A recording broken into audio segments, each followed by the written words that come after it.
Festa e Grurit, një festë tradicionale muzikare, këtë vit ka festuar edicionin e 7 të saj. Aktiviteti është zhvilluar në Pojan të Fierit në afërsitë të Parkut Arkeologjik të Apollonisë.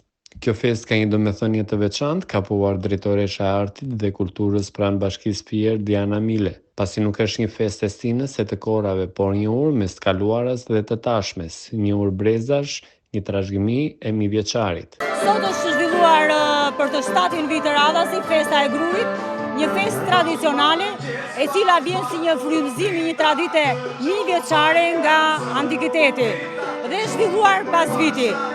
Festa e Grurit sjell një traditë kulturore dhe bujqësore të promovimit të prodhimit vendas, të kulinarisë që të kohës festës së Grurit, por edhe traditës muzikore, folklorike. Banorët e zonës, të ftuar fermer vizitor vendas dhe tuaj, u bashkuan gëzimit të festës të kthyer në traditë. Nën kryetari i furave të bukës dhe i pasqerive, Petro Kulas, ka pohuar se prodhimi i grurit këtë vit jo vetëm që është shumë i pakët, por ka probleme edhe me cilësinë e tij, sepse i mungon shërbimi. Ndaj fermerët duhet ndihmuar nga shteti në mënyrë që të gjithë furat e vendit të bazohen tek prodhimi i vendas. Gëzuar festën e Grurit. Gëzuar dhe i ham gëzuar prodhimin e ri që kanë nxjerrë fermerët tonë shqiptarë. Por fermerët kanë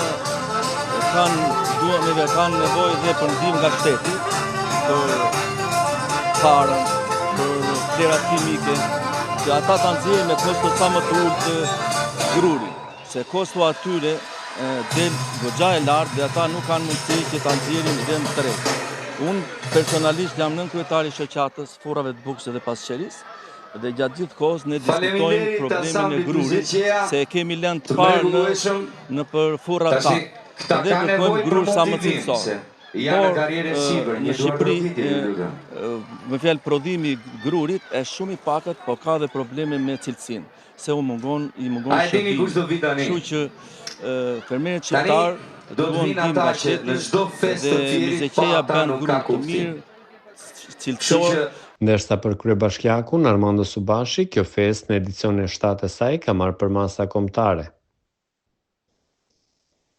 Festa u harmonizua me ekspozitën negatimeve tradicionale, me panairin me prodhimet e grurit dhe me paradën e mjeteve të Një mbrëmje fantastike sot këtu në Pojan. Është viti i 7 që ne si bashki organizojmë këtë festë fantastike me rastin e bukës së re. Jam shumë i kënaqur, jam shumë i lumtur sot. Pjesëmarrja e njerëzve tregon vetë për këtë festë fantastike që tashmë ka marrë për masa kombëtare. Ne si bashki edhe këtë vit kemi bërë përpjekjet maksimale për ta mbajtur gjallë, për ta zhvilluar dhe për ta përsosur më shumë këtë festë.